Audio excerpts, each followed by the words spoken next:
may Korean wave, dapat meron din daw Philippine wave.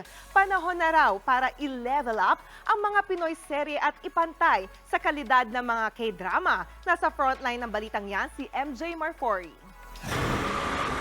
반드시 막아야만 한다. Ito ang sakit na nakaka-happy ng pakiramdam. Ang K-drama fever. Mapa-horror, drama, at romance. Talaga namang nakaka-recharge ang exciting episode ng mga K-drama. 충전이 좀 필요해서 그래. Bukod sa malulupit at talaga namang nakaka-hook na storyline, nakakatakam rin ang mga pagkain. Meron ding feels na parang ang sarap mag-Korea at puntahan ang mga sikat na location doon. At nakaka-amaze din ang kultura ng South Korea.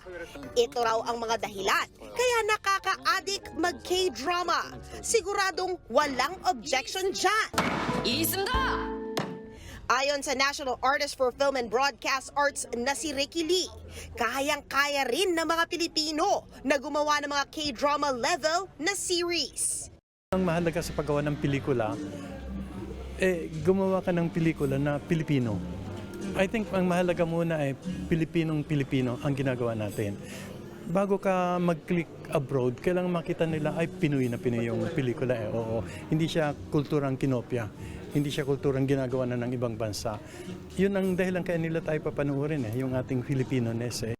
Meron din daw tayong masasarap na pagkain, magagandang tanawin, at mayamang kultura na pwedeng isama sa mga Pinoy drama. Ganun din tayo dapat. Ito Pilipino ito.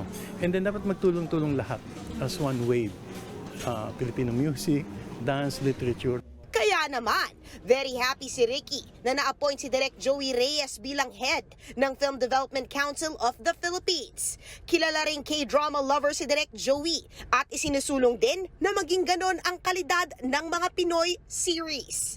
Pero giit ni Ricky, lalakas ang Philippine entertainment industry kung paglalaanan nito ng suporta ng ating gobyerno. Nagbabalita mula sa Frontline, MJ Marfori, News 5. Speaking of dekalidad ng mga programa, may ganyan din tayong palabas na mapapanood dito sa TV5. Gaya ng Dreamscape series na Batang Quiapo at Star Creative show na Can't Buy Me Love. Mga kapatid, Jania Lipon po, laging maging updated sa latest sa entertainment and lifestyle para maging una sa balitaan. Bisitahin at mag-subscribe na sa social media pages ng News 5.